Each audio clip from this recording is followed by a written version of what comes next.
ज्येष्ठ पत्रकार दीपक शिंत्रे यांना वाढदिवसाच्या हार्दिक शुभेच्छा। विजयपूर येथील ज्येष्ठ पत्रकार, सहकार क्षेत्रातील अभ्यासू कार्यकर्ते व सामाजिक बांधिलकी जपणारे व्यक्तिमत्व दीपक शंकरराव शिंत्रे यांचा वाढदिवस आज विविध स्तरांतून शुभेच्छांच्या वर्षावात उत्साहात साजरा होत आहे।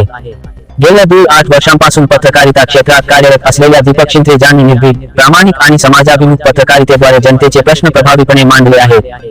सध्या ते दैनिक संचार, दैनिक पुढारी, सोलापूर 24 तास न्यूज तसेच स्टार न्यूज चॅनेलचे विजयपूर जिल्हा प्रतिनिधी म्हणून कार्यरत आहेत। पत्रकारितेबरोबरच सहकार आणि सामाजिक क्षेत्रातही त्यांनी उल्लेखनीय योगदान दिले असून विविध सहकारी संस्थांमध्ये महत्त्वाच्या यशस्वीपणे आहेत। त्यांच्या उत्कृष्ट कार्याचा गौरव म्हणून त्यांना राज्यस्तरीय पत्रकार रत्न पुरस्कार, पत्रकार भूषण तसेच विविध मान्यवरांच्या हस्ते सन्मानित करण्यात आले आहे। त्यांच्या वाढदिवसानिमित्त पत्रकार, सामाजिक, राजकीय, सहकार व विविध क्षेत्रांतील मान्यवरांकडून शुभेच्छांचा वर्षाव होत आहे। दीपक शंकरराव शिंत्रे यांना वाढदिवसाच्या हार्दिक शुभेच्छा। त्यांना निरोगी, दीर्घायुषी व यशस्वी आयुष्यासाठी मनःपूर्वक शुभेच्छा।